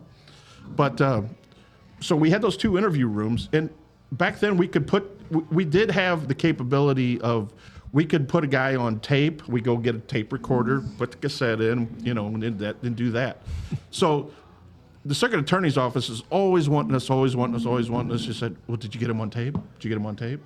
Well, okay, we got audio. Well, he wouldn't go on video? So every time our ultimate goal was to get the guy on video. You know, let him tell us here, we write it down, we swear to it, do all that. And then our ultimate goal was always to get him on video. So that was our biggest hurdle, I think, Tom, when we would get to the point where these guys would confess to us, and then you'd go, okay, we're going to have to do this again. Yeah. And they'd look at us and they go, what do you mean we're going to do it again? And so a lot of times, guys would already be in tears or this, I'm sorry. And then you're like, well, we're going to have to go over to this building next door at the police academy. It's probably hard to get in. Oh, we had a yeah, tunnel. we had a tunnel. Remember, there was that's a tunnel. right. The That's tunnel. right. So we would that's go right. through the parking Still there. garage. We go through the parking garage and we go down the tunnel and we take them over the tunnel. And there's nothing better than being locked outside the academy in the parking garage with a guy who just murdered yeah. 4 people. Yeah. And you're waiting for some person technician to come open Bob the door. Bob Steckhand would Yeah. come open your door, or Dale. They would come open that door, and you were like, you take them up. There's nobody in the police academy. It's Dark, quiet, yeah. dark, and we take them to a TV studio. But you would sit these guys down in that chair, and you go, all right, we're gonna have to do this again. And they'd look at you, and they were like, are you serious? Right. Wow. And it was one of the hardest things ever to do. So when did video actually come to the homicide office? I think we always had video. Maybe not very early on, but by I- then I we don't- had I don't- video. We didn't have the capability. They put cameras in the rooms where we could then record. We could do a recording ourselves. Okay. But the ultimate goal was always still at that time was the circuit attorney's office always wanted you to do Right. a Heck yeah. formal like we did at the police a academy. nice, Right. clean. It was like an operating room. It was like this. It was a desk. It was, you saw it on the. So I picked out my 5. Let's move on to the clips here. All right. Because we're teasing this enough. Right. But this thing's going to be a great interview when it comes out in its entirety on Wednesday. But here's just a couple clips that I picked that I found interesting, and we'll play them and then we'll talk about them. First of all, how many people you think you've killed? Quite a few, When you say quite a few, what do you mean? maybe 4 or 5.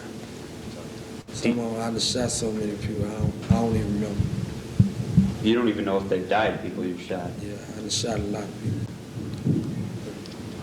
So you say you've probably killed 5 people, but you can't remember any specifics about.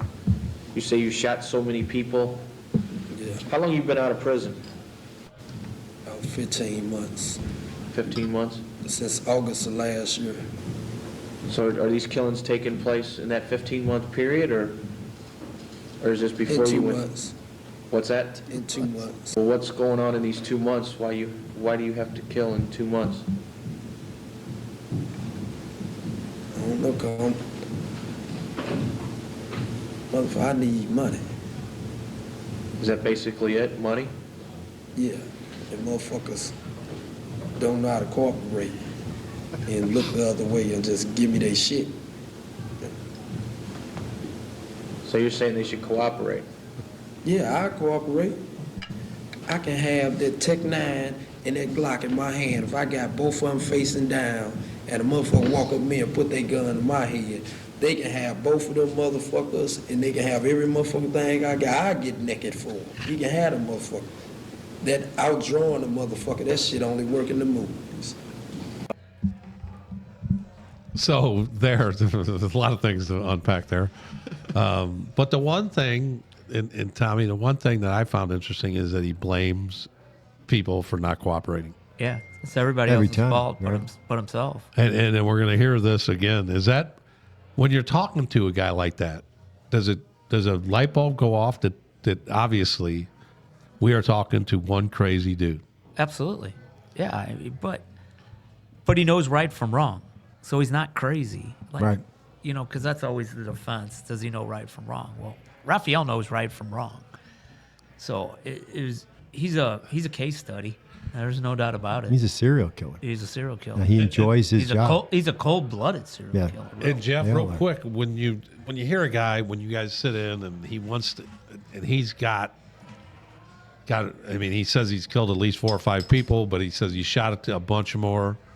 When you guys are in that interview, is it sometimes tough to keep him focused on, okay, I'm a homicide guy now, or do you just let him talk and let him talk? Well, you let him talk, but you also got to bring him back to get specifics. I mean, you have to get, at some point, you got to bring him back to ask him the question, okay, you say 5, where's it at? Right. What happened, But he was one of a million that we sat probably and just let him talk. I mean, a lot of guys we used to break it down into segments. Tom and I got pretty good at this, where we would get in there. We did enough of these that you need to let a guy talk a little bit, and you let him get so far, and then you bring him back a little bit. You didn't want him to get too far out, then you lose track of everything and everything. So we'd let him get a little bit out, bring him back, and then try to recircle and go, okay, now, is this how it happened? And we also didn't want to put things in their heads, Right. Because the attorneys never liked. I mean, if you say, well, did it happen like this? We Right. never wanted to have a leading Leading question. question. Or, Leading question. And so Yeah. these kind of guys, and we got good at this, later on, is just let them talk, but circle around and bring them back, but didn't let them get too far out. Right. And we probably let him do more than we'd ever probably let anybody, just because he talked so much. Right. Honestly, we didn't know where it was going to go. Oh, no, Right. the Next interview. thing you know, When we dropped this whole thing on Wednesday, that that's something else. It is something else. you just never knew. If he would have said, I was very nervous when we got in to hear that he was going to maybe retract something or say, do anything. Right. I mean, he could have done anything. And that was always our problem with Plus anybody getting in front of a TV camera, Yeah. was that once they got in front of the TV camera, what they told us before, Right. were they going to tell the same story? Right. Are they going to get on and say that you blame guys- it on somebody else. Right, or say, this is not how it happened, and this is it. And you guys did this, or So- you made me say that. Right. Plus, keep in mind, we had 2 other detectives with us from Illinois. Yeah. So it looked like a bunch of guys ganging up on one guy. We had to kind of navigate that. If You had no idea what he was going to say once he got on camera. Right. We never idea. did. Really. And to prove the fact that you had no idea what he was going to say, play clip 2, Johnny. I already know what clip this is. Make my dick get hard when I see rims and beats and gold chains and bank rolls. Was this random? What? This incident, was it random? Were these guys just picked at random? Yeah, they had rims and beats. When you say They beat, was advertised. when you say beats, what do you Loud refer? music, a Okay. whole lot of loud music. They was advertised. They was just waiting on somebody to come in and pick What this does shit what up. does rims and beats do to you? Make my dick get hard when I see rims and beats and gold chains and bank rolls. What's it make you want to do? Make me want to take their shit. And if they won't give it up, what do you do? I kill them. Okay. And I calm. My dick get hard when I see the rims and beats, and I calm when I kill them for their shit. Unreal. So these guys were basically picked out because of the rims. So they And the music. advertised, had all that shit on their car, and that loud ass music. Once again, here he is blaming other people. They had that loud ass music, and They were advertising. Advertising. Yeah, they advertised. It was So their when you- fault. and Jeff, you said something there where towards the end there, it was did you know when you said, well, why'd you kill him? Did you know that was the answer coming? Oh, or did I you had just no idea. He never said anything about beats and rims when we were in the interview room. He talked about he'd see guys on the street and that he'd see nice cars and the rims and everything else. He talked about like stuff like that that they would pick those guys out to rob or whatever and everything else, but not to the fact that he was going to go this far with everything. No. Now, I think Tommy, in our when he Ryan starts interview- bringing sexual, you say he gets hard and he wants to come after he kills somebody. Have you heard that before? I mean, and seriously, in another interview, have you ever heard that before? Honestly, no. That I've never this- heard that. okay. No. Well, Tom asked him what he said. He said, "What did you say?" Yeah. I was like taken You'll see back it later by on, and Tom Yeah. goes, "What did you say?" And he'll repeat it, and he knows what he's saying. Right. I mean, he was one of those guys that lived for the. I always say that he never thought about tomorrow. He's one of those guys I thought that lived in the moment, the next 10 minutes. Where was he going to get his next victim, his next robbery, next next dollar? That was his job. That was it. Yeah, it was his Yeah. job, and he never thought about the consequences down the road or tomorrow. He was always just living in the moment. They would ride around, and it was like, "Ooh, there's a victim. There's a victim." They would just. So one of the things that people won't see in the clips here is that he refers to other people that were involved with him, with John Doe and Jane Doe. He would not snitch. He would not snitch on anybody. But No. John, go ahead and play number 3. So I always laugh. Earlier, you said when we talked about this, and we talked about this a little earlier when we interviewed you, You said you were laughing when you pulled off after shooting Ricky? Yeah, Why is that? so I always laugh. When do you always laugh? When I'm excited. What, obviously, shooting someone makes you excited? Yeah. That is crazy. So there, Tommy, when you added that thing, when he says, I get excited. Right. Makes me laugh. And then you chimed in right away and you took advantage of that and says shooting people makes you excited. Yeah. Well, I want a clarification.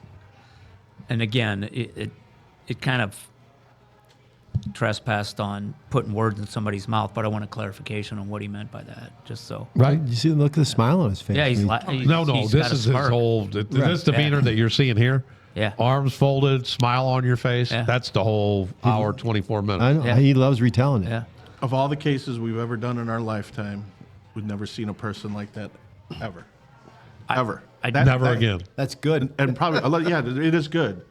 But I want to that- say it was, dare I say, easy. This was easy.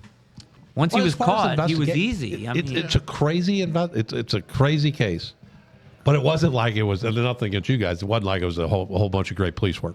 no, I mean, you get a phone absolutely call. not. You get Yeah. a phone call on a Sunday morning. We got Hey, we got lucky. Hey, now. But at Absolutely the end of the lucky. day, when you're done interviewing him, you guys go home or whatever you do. Well, let's wait till we're done. Right? That's one I of the know. questions. Say, I mean, That's a great question. okay, I'll let it go then. You keep No, going. I mean, we got two more clips, but at the end, I want to hear how they, when this thing's Unwind? all over. Yeah, Right. how do you? I mean, what do you you- do afterwards? But Now, keep in mind, we're pretty much working on 8 hours sleep for 3 days. We're tired. 8 This hours is- for all 3 days. Yeah. Or 8 hours a Yeah, day. this That's is- usually what this the is more 7 normal in the person morning gets. on a Wednesday. I'm saying since Sunday to Wednesday. fucking with you, Tommy. We did not have a lot of sleep. So what would you ask when your wives or whatever, and you say, "How was your day?" Yeah. You don't even want to hear. Did you just give her? Did you just give her the videotape? Go here. Oh my God. Yeah. Play clip number 4 real quick, Johnny. White towel, they had some Kool-Aid or something on it. Dropped it in the trash can in front of Mickey's. The club right there about 50 feet from the police station. Right there on the corner of the police station. I drove back across the water. How did I get that gun?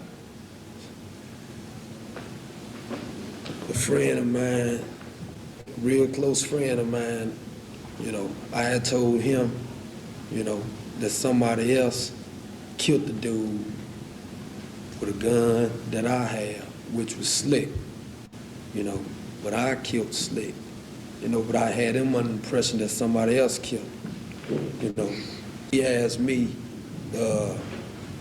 because I still had the gun. I told him that I bought the gun from the dude. And I buried it in his backyard. You buried in whose backyard? In the guy's backyard. But I told him that the dude who killed the dude, I had already told him this way before he got locked up, that dude killed him. And he, so when he got locked up, he had asked me what I do with that gun. He asked me where that gun was. I told him that gun is in the dude's backyard, And he said they locked the dude up for 3 days and let him go, because they went over there and dug up the yard and all that, and the gun wasn't there.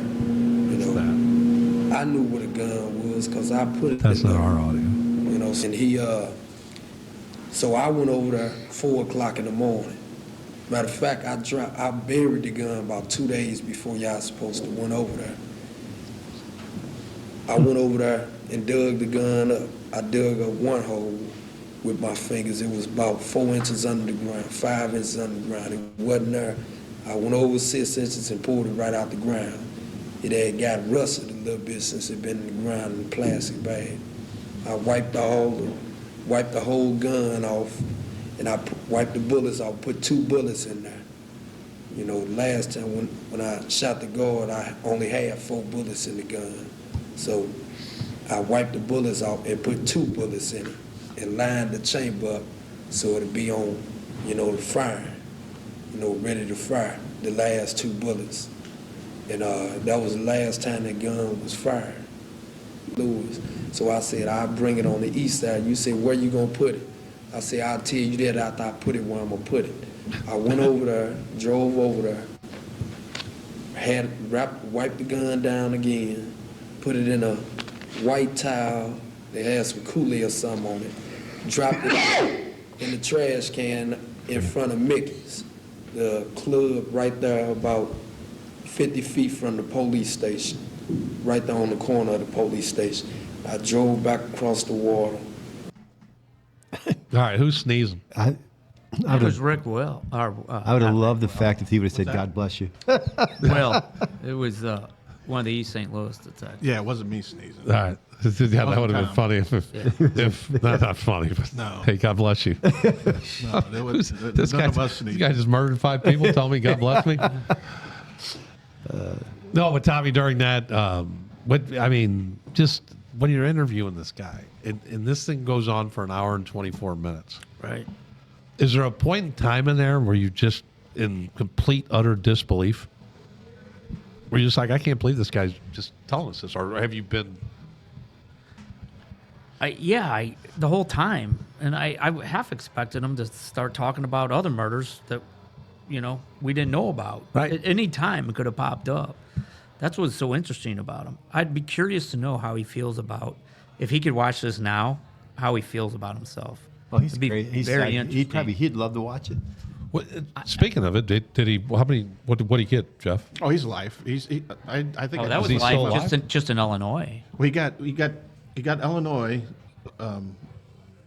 He got life, I believe, over there, and then he got life. Missouri did him first, and then they sent him to Illinois, and then Illinois.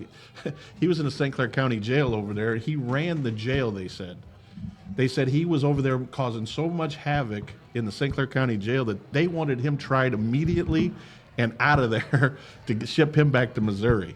It's because he was just he ran the joint. Well, They said because How I know he asked this. How old was he? Was he 19? You said. no, he was.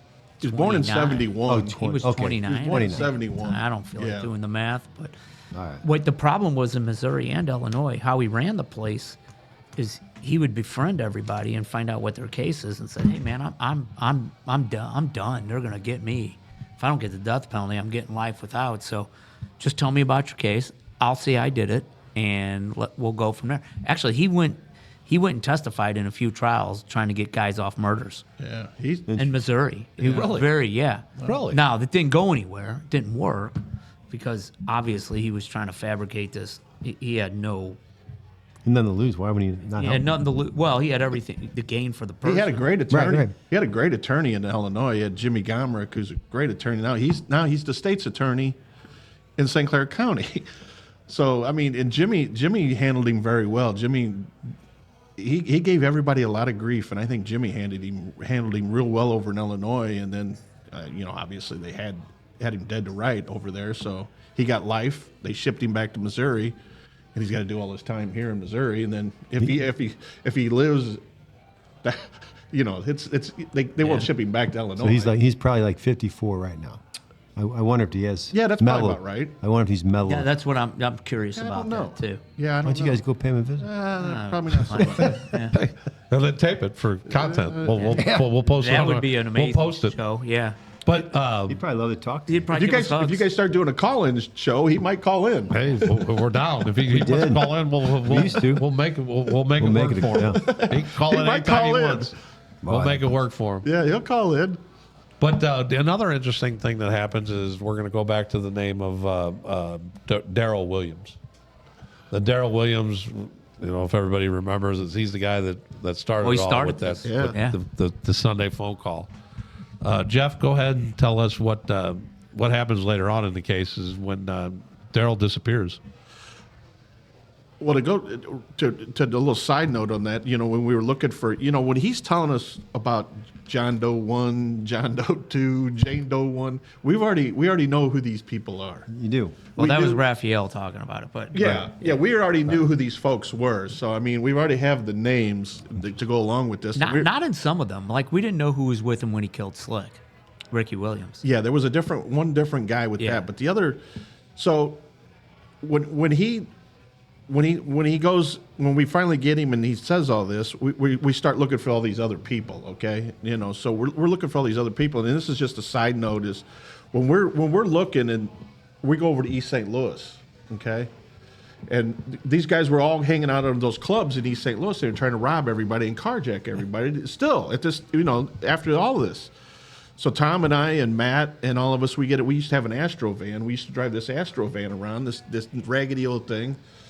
So we go over to the Club Casino over at State Street and 255. This is a crazy story. Looking for these guys. It's it's us, So we get over there and it is completely chaos. I mean, there's packed. The club is hopping. There's a parking lot across the street. It's a field, and there are just cars everywhere. And we were looking for a particular car. Right. Yeah. So at the time, we're driving through this parking lot across the street from the club, and all of a sudden you hear some people start yelling, hey, there's the repo man. The repo man's here. The repo man's here. And I'm like, we're looking around going, who the hell's the repo man? We're looking around, all of a sudden I'm like, oh shit, they think we're the repo man. So here comes two guys out of the shadows, and they're walking towards us, and they got guns out. So we pull up, and all of a sudden we got that sliding door on that van, and we whip that sliding door open, and now we got a Mexican standoff. We're standing there like this. We're yelling, police, police, police, and they're pointing guns at us going, police, police, police. And we're standing both going, you're the police? We're the police. They're like, where are you from? We said, St. Louis. And I said, where are you from? We said, East St. Louis. I said, oh my God. It did not end well. It was like, it was bad. I was like, it was. Nobody got killed. No one got killed, but it was So real was bad. it really the East St. Louis Police? Yeah, it Yeah, was. working secondary at the nightclub. At the nightclub. It was real bad. And it wasn't all like, oh, thank God. At the end, we were pissed at each other. Yeah. It was Really? It was bad. It was tense. Well, I guess because you didn't let We them did know. not. We did not Well, how walk did you away tell with a them? warm, fuzzy feeling. But so Daryl is locked up. The feds have got him again in Jennings. Well, he befriends a gal at I believe at the Jennings holding facility. He ends up escaping. So we don't know this. We get a phone call from either Dean Hogue or the U.S. Marshals call us. Said, hey, we need to talk to you guys right away. And I remember they got us in big conference room at the U.S. Marshals office. They brought us all over to the courthouse, and we're in there, and everybody's there. I mean, the U.S. Attorney's office, us, everybody. They're like, Daryl escaped this morning. I'm like, what? I said, yeah, he's not happy.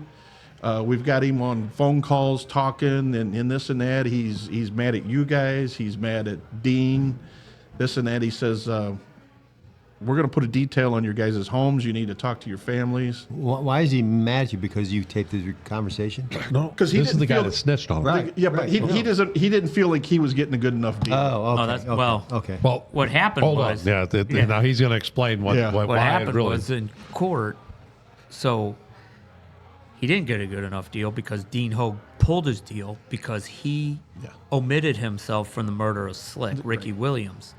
He said he told everything about Rafael Jackson he could, except the minor detail that he helped kill Slick and actually shot at him. Yeah. Rafael, once he figured out who snitched on him, went ahead and said, well, by the way, Daryl Williams was with me when we killed Slick. Right. But everybody else was John Doe. Everybody else was John Doe and Django, right. except for the guy who snitched him out. Right. And so he said, and then I think it's an interesting story of how he figures out of who snitched on him. Tell us that one. well, that's because he kept We were using a different nickname for somebody. that only Daryl called the guy by. Yeah, and we did not know that at the time. We were trying to figure. We had no idea. So let's go through this. Is that when we say Daryl's the original guy that calls his attorney to try to get this guy in jail to get his current federal sentence decreased.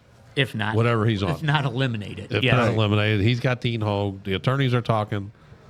So now, but when you get into these deals, is that you have to tell the truth. They Everything. can't tell you that. Even if you're involved, you have to tell the I truth. don't know that they tell you that like 74 times. Yes. While When you they're do a making you proffer. sign stuff. Yeah. When you sign doing that a proffer agreement, saying that you're going to tell the truth. You cannot leave yourself out of it. What was Raphael's nickname? I have no idea. No, it's not the nickname. They were referring. No, it was if I'm another not guy. mistaken. Okay. Yeah. They were referring to somebody completely Somebody different else. within one of these cases. Mm-hmm. Well, and it was his name was the like case Fatty. from it was the case from Branch Street. One of those guys was nicknamed Fatty Man or Funny Man. To everybody else, he was Fatty Man. To Daryl, he was Funny Man.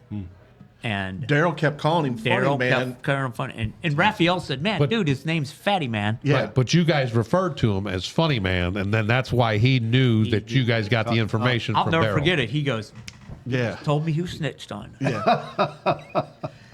And Jeff and I were like deer in headlights. We're like, no. He goes, yeah, because Daryl's He's the the only only one person that calls calls him him that. Fatty Man. Yeah. Right. Oh, wow. That's crazy. I mean, he So- was sharp. I mean, He ain't he dumb. picked He's up not on dumb. it. So let's go back to the guy escapes from jail, and then but you guys are. I mean, this ain't a joke now. I mean, No, it's real. No, it's real. So it's real when you got to go home and tell everybody that the U.S. Marshals are going to be sitting on the house for a few days. Yeah. And everybody's, I mean, my family, I know they went to my in-laws' house. Oh, and- absolutely. I put my Got kids everybody out out. on the front porch and said, take them. Daryl went up there and said, I don't want those kids. And he left. You know, so you're like the dude waiting for the Halloween, Yeah. waiting for people to come by and tell a joke. Hey, come on, tell me a joke. So like I think it only took a few days, and then No, it finally literally cost he literally you know, cost us like they 2 days. they pulled every resource that they had to track him, and then he right. wasn't hard to find, and then And it wasn't because it was us. It was Dean Hogue they were worried about. yeah, Exactly. You yeah, guys they were worried about Dean. They weren't You about guys us. weren't that important. No, But that was again. You guys are going to be back on and tune in Wednesday. We were going to let everybody watch this for 2 days on Monday and Tuesday, and then we're going to drop that full interview where you guys look good in that fucking interview. look by the young. way. Young. Young. Yeah. I wouldn't say good. Tommy Yeah, had we look young. Tommy had hair. I had a little bit more hair. Can I just say one thing that when you would talk about these cases that we've been talking about, and then we'll talk again, maybe again Oh, about yes, some other we ones. will. But what helped us out tremendously were these guys, these federal prosecutors, Dean Hogue, Tom Meehan, Yeah. Pat Judge Palin was good. I Dick mean, Palin. Those guys. Over the O'Reilly. years. O'Reilly and later Yeah. on Holzhauser. Not Those all guys of later them. on. Holzhauser, But, yeah. but for us, if there was a shooting in the city and a guy wanted to proffer something, our phone would ring every single day. They'd say, "Hey, you guys want to come over and talk to this guy?" And we'd go over and sit down, and we'd find out stuff that we never would have found out. Right. Right. So these federal prosecutors back in the day, I don't know how it is now, but we had a relationship with those guys, and they would call us Julie religiously. Wright, Yeah, yeah. just call us and There were say, so many good "Hey, this prosecutors. guy's coming in tomorrow. Will you guys sit down?" I can't say it enough. Is that It the was U.S. huge. Attorney's Office of It was our huge. era, in our era, Tom In our era. Dittmeyer. Yeah, Dittmeyer. was. Yeah. I don't know how they were. I'm sure they're still I'm tremendous. sure they're Yeah. fine. Yeah. But in our era and that era a little bit before us, where Dittmeyer started it, Oh, yeah. kind of. I mean, he kind of, if you Yeah. want to say, he kind of built that whole He did. era after him. He was don't- able to, That helped us out a lot. Great guy. he had the You guys training mentioned- ground of the circuit attorney's office, and he would take the cream of the crop of those attorneys. And they had some good ones. Because, And back Mike then- Riley Yeah. Oh, it's full. But back then, we attorneys. weren't chasing phones and computers and that. We didn't have it. We had Chris to talk Stevens, to people. who's now a Stevens, yeah. federal judge, or not federal judge.